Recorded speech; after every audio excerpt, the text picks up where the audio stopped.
Brighton, London by the sea. For years it has been the centre of tourism and trendiness. But now, I am here to explore how Brighton Football Club has risen from its ashes to become the football club that it is today.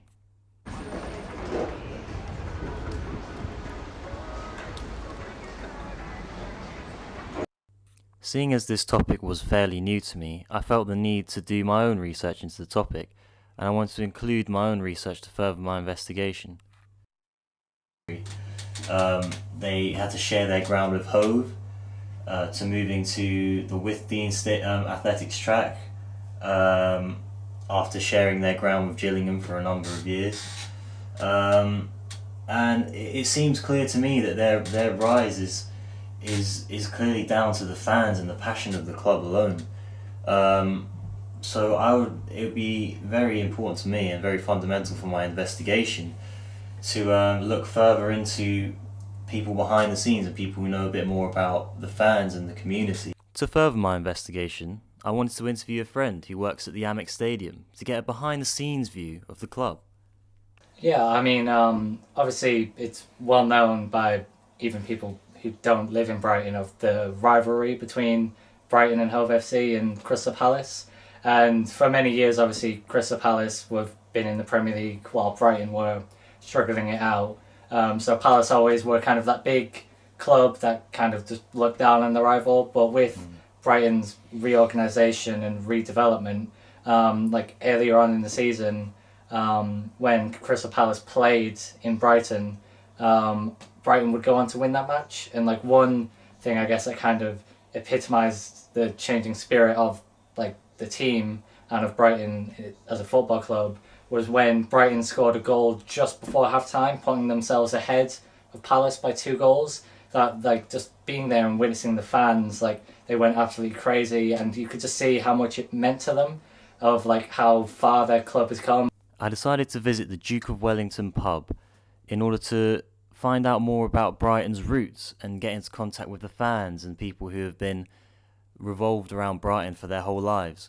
This will give me a real insight into just how Brighton has become the club that it is today. How has Brighton Football Club been an influence on you and your life? Yeah, no, huge influence. It makes a difference between profit and loss to the business.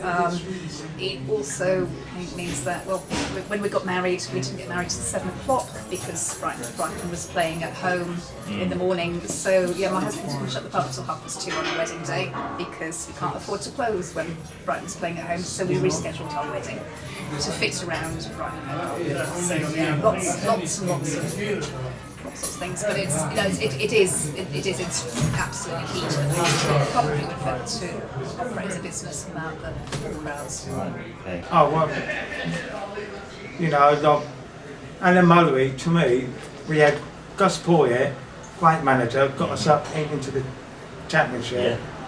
Yeah. Chris Ewing, to me, I think he's one of the best managers in the Premiership, and he don't get a lot of credit from other people for what he's done.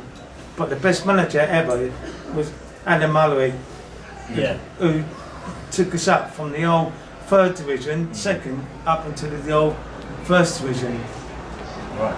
And the team like that, and the Golston, but we lost to Golston in '97. I was there at Hereford, the last game, when we drew 1-1. Now, if we'd have lost that game, Brighton wouldn't exist. It was clear to me that, through these interviews, the knowledge on the roots of Brighton Football Club is clear. But I wanted to investigate how they would think the stadium has improved and how the club has changed over time.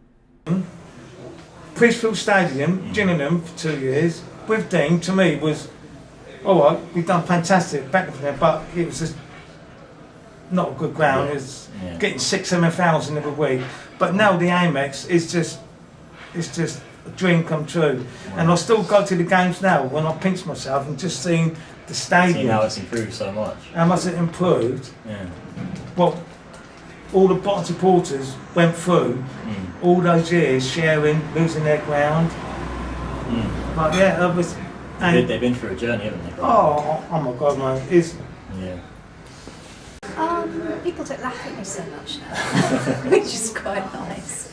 But they're also, I mean, they're quite a good club. You know, they do lots of they're quite outspoken about homophobia in football as well. And I think because they're a bit more credible now, that I think they use it without pushing it down people's throats. They're actually using their platform just to make some quite valid points, because you know they are still idiots who go to football and chant horrible things about people. And I think I really like the way that Brighton's actually challenging it and taking it on.